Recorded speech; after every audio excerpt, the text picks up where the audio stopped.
నిర్గమాకాండంలో ఉన్న విషయాలు ఏంటంటే దేవుడి గురించి అందులో పదాజ్ఞల్లో నేను తప్ప వేరొక దేవుడు లేడు అని చెప్పబడినది.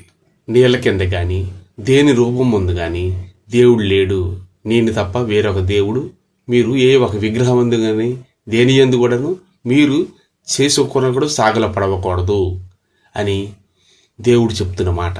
అది మన బైబిల్లోన నిర్గమాకాండంలో ఉంటుంది. అయితే ఇక్కడ ఏంటంటే నేను తప్ప వేరొక దేవుడు లేడు, ప్రవక్తలు కానీ ఎవరికి మీరు ఎక్కడ కూడా నమస్కారం కానీ ప్రార్థనలు కానీ ఏది కూడా చేయకూడదు. వేరే రూపానికి నేను తప్ప వేరొక దేవుడు మీకు లేడు, నీళ్ళ కింద కానీ భూమి కిందే కానీ ఇక దేని రూపమందేనే లేడు అని చెప్పబడింది. అది చాలా జాగ్రత్తగా మనం ఆలోచించాలి. ఇక్కడ ఏంటంటే కొన్ని మనం తెలుసుకోం కానీ ఖురాన్లో కూడా చూద్దాం. ఖురాన్లో కొన్ని దగ్గరలో అసలు ఆ అల్లా నుంచి ఆదాము నుంచి వస్తున్న విషయం ఏంటంటే మీరు ప్రవక్తలకు కానీ అందులో ఖురాన్లో క్లియర్గా ఉంటుంది, మీరు ఆదాము నుంచి అదే అల్లా నుంచి ఆదాము వారికి అంటే దేవుడు సృష్టించిన ఆదాము అవ్వ తర్వాత ఇక్కడ భూమి మీద ఎంతమంది ప్రవక్తలు వచ్చారు అంటే దేవుడు ఎవరు అనేది మరిచిపోయారు. దేవుడు ఎందుకంటే రూపమైన వాడు కాదు, దేవుడు ఈ ఒక బొమ్మల్లోన వాటిల్లోన ఉండేవి ఇది కాదు. కాబట్టి దేవుడు అని తెలియదు కనుక నేను తప్ప వేరొక దేవుడు లేడు అని అల్లా కూడా చెప్పబడుతుంది. ప్రవక్తలు రావచ్చు, ఎంతోమంది ప్రవక్తలు రావచ్చు, ఆ కాలాన్ని బట్టి ఆ టైంను బట్టి రావచ్చు, కానీ నేను తప్ప వేరొక దేవుడు లేడు అని ఖచ్చితంగా చెప్పబడింది. మరి అల్లా అలా చెప్పేటప్పుడు ఇక్కడ బైబిల్లో కూడా అలాగే చెప్పేటప్పుడు దేవుడు ఒకటే కదా, అసలు రూపమే లేదు. మరి అల్లా ఒక దేవుడా, బైబిల్లో ఉన్న దేవుడా వేరా అని అసలు కాదు. బైబిల్లో ఉన్నది ఖురాన్లో ఉన్నది ఎలాగ ఒకటవుద్దంటే ఒకటే. ఆదాము అవ్వ ఒకలే కదా. ఆదాము అవ్వ ఖురాన్లో ఉన్నాడు, బైబిల్లో కూడా ఉన్నాడు, వాళ్ళే మన ఆది తల్లిదండ్రులు. అలాగే ఋగ్వేదంలో యజుర్వేదంలో హిందూ గ్రంథాల్లో కూడాను ఆదాము అవ్వ ఉన్నారు. అయితే మన ఆది తల్లిదండ్రులు ఎవరు అనుకుంటే ఆదాము అవ్వ. అలాగే మన అసలైన దేవుడు ఎవరు అనుకుంటే అల్లా. అయితే ఇక్కడ ప్రవక్తలు ఏ ఒక్క ప్రవక్తని కానీ ఎవరిని కానీ మీరు దేవుడిని సాగలు పడవకూడదు, మొక్కకూడదని చెప్పేసి నేను తప్ప దేవుడు ఎవరు లేరు, కాలం మారినా ఏది మారినా అని చెప్పాడు. మరి యేసుప్రభు కూడాను వాళ్ళు ఏమంటారు, ప్రవక్త అంటారు. అయితే యేసుప్రభు వారు వచ్చిన తర్వాత ఏంటి జరిగింది?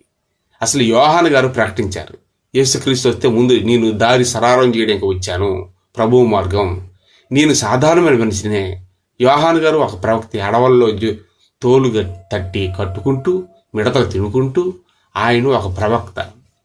అయితే నేను బాప్తిస్మం మారు మనసు మీరు పొందండి అని ఇస్తానన్న బాప్తిస్తం, కానీ నా వెనక వచ్చిన వాడు శక్తిమంతుడు, ఆయన అగ్నిలోనూ మీకు బాప్తిస్మం ఇచ్చాను, ఆయన చెప్పులు ఓరి ఇప్పుటికి కూడాను యోహాను సువార్త 3వ అధ్యాయం ఉంటుంది, నేను యోగ్యుడిని కాడు అంటాడు యోహాను గారు. అయితే ఆయన పరిశుద్ధుడు, ఆయన శక్తిమంతుడు అని చెప్తాడు, అంటే ఆయన దేవుడు అని చెప్తాడు. అది యేసు ప్రభు వచ్చిన తర్వాత బాప్తిస్మం పొందిన తర్వాత అసలు అల్లా అసలు ఒరిజినల్ దేవుడు అని ఈయన నా ప్రియ కుమారుడు, ఈయన యందు నేను ఆనందించి ఉన్నాను అన్నాడు. ఎందుకంటే బాప్తిస్మం తీసుకున్న యేసు ప్రభు ఈయన యోహాను గారు బాప్తిస్మం ఎత్తున్నప్పుడు పావురం వలె దేవుని ఆత్మ వచ్చి ఆయన మీదకి వచ్చింది. ఆత్మ వచ్చిందంటే అరణ్య ప్రదేశంలోకి సాతాను తోడుకొని పోయింది. ఆయన ఎవరంటే దైవ కుమారుడు. యేసుప్రభు చెప్పింది అంటే నేనే సత్యం, నేనే మార్గం, నేనే జీవం, నేను తప్ప ఎవరు తండ్రి దగ్గరికి రానేరడు అని చెప్పి. తండ్రి అంటే ఎవరు అంటే ఆదిలో నేను ఉన్నాను, ఇప్పుడు ఉన్నాను, ఎప్పుడు ఉన్నాను, అబ్రహం టైం అప్పుడు కూడా నేను ఉన్నాను అంటాడు. అబ్రహం టైం అప్పుడు ఎవరు ఉన్నారు? అల్లా. అది దేవుడు అసలైన దేవుడికి ప్రార్థించాడు. అప్పుడు ఈయన ఉన్నాడు యేసుప్రభు. యేసుప్రభు ఎందుకు వచ్చాడు? అది ఏదైనా సాగులో పడవకూడదు, నిర్మాకాండంలో అన్నీ ఉన్నాయి. మరి యేసుప్రభుని ఎలా మనం మొక్కుతాను? దేవుడని వాళ్ళే ప్రవక్తలు అంటారు, వాళ్ళు దేన్ని మొక్కరు, ఈ ప్రవక్తని అనేసారు అంతే. అయితే ఈయన అందరు ప్రవక్తలలాగా యేసుప్రభు పుట్టలేదు. ఎందుకంటే ఈయన సపరేట్గా పరిశుద్ధ ఆత్మ ద్వారా కన్యమరి ఉంటుండగా ఆయన ప్రధానం చేయబడినప్పుడు కలవకుండా భార్యాభర్త సంబంధం లేకుండా నేను దేవదూతలు వచ్చి మాట్లాడి దైవ కుమారుడు సంకల్పం నీకు పుడతానని చెప్పి దేవుని ఏర్పాటు ప్రకారంగా ఆయనకు ముందు సాక్ష్యం ఇస్తారు యోహాను గారు, పలానా దేవుని కుమారుడు వస్తానని. అంటే దేవుని కుమారుడు ఎందుకు వచ్చాడు ఆ కాలంలో బట్టి. అప్పుడు నిర్గమాకాండంలో ఖురాన్లో కూడా లేదు, దేవుడు దేనికి సాగల పడవకూడదు, ఎంతమంది ప్రవక్తలు వచ్చినా అన్నీ ఉంది. వాళ్ళు అలాగే దిటంగాను పటిష్టంగాను అందులోనే ఉన్నారు ఖురాన్లోనే. యేసుప్రభుని కూడా ఒక ప్రవక్త అంటారు. అంటే వాళ్ళు పర్టిక్యులర్గాను ఒరిజినల్ ఆదాము అవ్వను సృష్టించిన దేవుడిని వాళ్ళు ప్రార్థిస్తారు, ఎక్కడ మిస్ అవ్వలేదు. ఎందుకంటే అక్కడి నుంచి ప్రార్థన వాళ్ళు కరెక్ట్గా ఉన్నారు. అయితే యేసుప్రభు వచ్చిన వాళ్ళు వినలేదు. అందుకే జెరూసలేంలో యేసుప్రభు పుడతారని సొలొమోను మహారాజు దేవాలయం కట్టి నమ్మి విశ్వసించిన దీన్ని సుల్తాన్ అనే వ్యక్తి పడగొట్టేశాడు. అక్కడ పడగొట్టేసి యెరూషలేం దేవాలయం అన్నీ మూసారు. కానీ అక్కడ అబ్రహాం గారు సమాధి, అబ్రహాం గారు తరక అన్నీ జరిగింది. అక్కడికి ముస్లిమ్స్ వస్తారు, క్రైస్తవులు అందరూ వస్తారు. మెయిన్ జెరూసలేంలోనే అంతా ఉంది, మౌంట్ టెంపుల్ దగ్గర. ఆ గోడ దగ్గర యూదులు ప్రార్థన చేస్తారు. అన్ని మతాలన్నీ దేవుని విషయమంతా ఒకే దేవుడు, కానీ ఎన్నో విధాలుగా జనాలు తయారైపోయారు. అయితే యేసుప్రభువుని ప్రార్థిస్తున్నారు. మరి బైబిల్లో నిర్గమాకాండంలో నేను తప్ప వేరొక దేవుడు లేడని చెప్పాడు. మరి యేసుప్రభుని మనం ప్రార్థిస్తున్నాం. అయితే ఇందులో ఏంటంటే యెహోవా అని పేరు పెట్టేశారు. పేరు ఇక్కడ మార్చేశారు. బైబిల్లో యేసుక్రీస్తు కరెక్ట్, వాక్యం కరెక్ట్, పదాజ్ఞలు కరెక్ట్, అన్నీ కరెక్టే. మోసే గారు తీసుకొచ్చింది కరెక్ట్, అన్నీ కరెక్ట్. ఖురాన్లో కూడా సేమ్ ఉంటుంది. ఇవన్నీ తీసుకొచ్చింది అంతా కరెక్టే. కానీ యెహోవా అని పేరు దేవునికి పెట్టారు. అల్లా అనేది మొదట ఎన్నో దేశాలు, సౌదీ అరేబియా అన్ని దేశాల్లో ఉంటుంది ఆ పరిస్థితి. అందుకే యేసుప్రభువు కూడాను ఆలయాల్లోన బలిచ్చి భయంకరంగా వీళ్ళు చేస్తున్నప్పుడు 10 సంవత్సరాల పిల్లడే కుర్రాడైనప్పుడు మీకు తెలియదా క్రీస్తు అనేవాడు అతడు దైవ కుమారుడు పుడతాడని లేఖనంలో ఉంది తెలియదా, ప్రవక్త చెప్పడిందని అంటాడు. అక్కడ ముస్లింస్ ఏమి క్రైస్తువులు అందరికీ గర్దేస్తాడు. క్రీస్తు అనే దేవుడు పుడతాడు, యేసు అనేవాడు రక్షకుడు అని వీళ్ళు వినలేదు. తల్లిదండ్రులు అక్కడ పసక పండుగకి వెళ్ళేటప్పుడు అందరం మందిరాలకు వెళ్ళి ఆయన చెప్పాడు. చాలామంది తెలియదు ఈ విషయం. యేసుప్రభు చిన్నప్పుడు కూడా సువార్త దేవుని విషయం గురించి తెలియపరిచాడు. అయితే ఆయనకి కూడాను ముస్లింస్ సున్నత్ చేస్తారు, చేసుకుంటారు. మన బాప్తిస్మం అలాగా. యేసుప్రభు కూడా 8 సంవత్సరాలు 8 నెలల పిల్లడికి సున్నత్ చేయించి ఆయన బాప్తిస్మం తర్వాత ఆయన బాప్తిస్మం కూడా తీసుకున్నారు 2 విధాలుగా.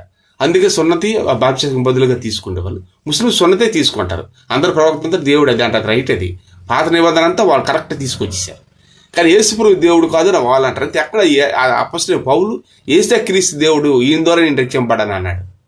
ఎందుకంటే ఈయన శక్తి ద్వారా ఈయన నమ్మి దేవుడు అని తెలుసుకున్నాడు అపొస్తలుడైన పౌలు. మరి నేను కూడా యేసుప్రభుని నమ్మాను, ఆయనలో ఉన్న శక్తి, ఆయనలో బలం, స్వస్థత అన్ని జరిగినప్పుడు నేను నమ్మాను. అలాగే క్రిస్టియన్ అంటే యేసుప్రభు నమ్మిన వాళ్ళు అందరూ యేసుక్రీస్తు కూడా దేవుడు. ఎందుకంటే ఇప్పుడు ఎందుకు యేసుప్రభు వచ్చాడంటే భూమి అంతా నిండిపోయింది, కాలం సమీపించి ఉన్నది, రాక దగ్గర పడి ఉన్నది కదా. అందుకోసం యేసుప్రభు ప్రకటించడానికి భూమి మీదకి వచ్చారు. అందరూ మారాలి, ఎందుకంటే దేవుడు రాకడ వచ్చేస్తుంది. దేవుడే వద్దని చెప్పి ఏ రూపంలో సాగులు పడవకూడదు అన్నాడు. కానీ యేసుప్రభు నేను 3 రోజులు దేవాలయం పడగొట్టి 3వ రోజు లెగుస్తాను, నేను లెగిసాడు కూడా ఆయన, నేను దేవుడిని అని చెప్పాడు. చనిపోయిన కూడా లేచాడు. నేను దేవుడు అని చెప్పాడు. ఖచ్చితంగా యేసుప్రభు దేవుడే. నేను దేవుడు, నా రక్తం వేరని చెప్పి నా శరీరాన్ని, నా రక్తాన్ని మీరు భుజించండి, అప్పుడు నిత్య జీవం గలవారు అని యేసుప్రభు ఖచ్చితంగా దేవుడిని అని చెప్పాడు. ఇది కొంతమందికి నమ్మకం అటు ఇటు అన్నారు, అయినా ప్రాబ్లం లేదు. యేసుప్రభుని దూషించకూడదు, అలాగే అల్లాహ్ని పొరపాటును దూషించకూడదు, చేయకూడదు. ఎందుకంటే యేసులో ఉన్న ఆత్మ అక్కడ ఉన్నది, అక్కడ ఉన్న ఆత్మ ఇక్కడ ఉంది. ఈ కరెక్ట్ 2 సరిపోతుంది.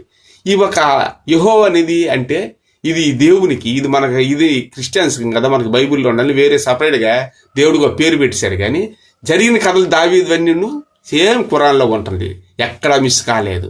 మోసే గారు ఎర్ర సముద్రం నుంచి విడిపించుకు రావడం అన్నీ ఉంటుంది ఖురాన్. నెంబర్ 1 తండ్రి ఎవరంటే అల్లాహే. కాబట్టి మన జాగ్రత్త తెలుసుకోవాలి. దేన్ని దూషించుకున్న దేవుళ్ళు యేసుప్రభు దేవుడు తప్పనిసరిగాను. ఆయన రాబట్టే క్రిస్టియన్ పెరిగింది ప్రపంచమంతాను.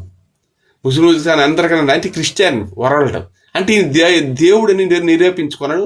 ఈయన సమాధి నుంచి లేచాడు, లేచి 40 రోజులు అన్నారు కాబట్టి ఈయన దేవుడని నమ్మారు. కాబట్టి ఖచ్చితంగా యేసుప్రభు దేవుడే. అల్లా కూడా నెంబర్ 1 దేవుడే. తండ్రి యందు నిన్ను నా తండ్రికి ఏకమై ఉన్నామని మీకు తెలియదా అన్నాడు. ఎక్కడ నేను ధర్మశాస్త్రం కొట్టివేయడానికి రాలేదన్నాడు.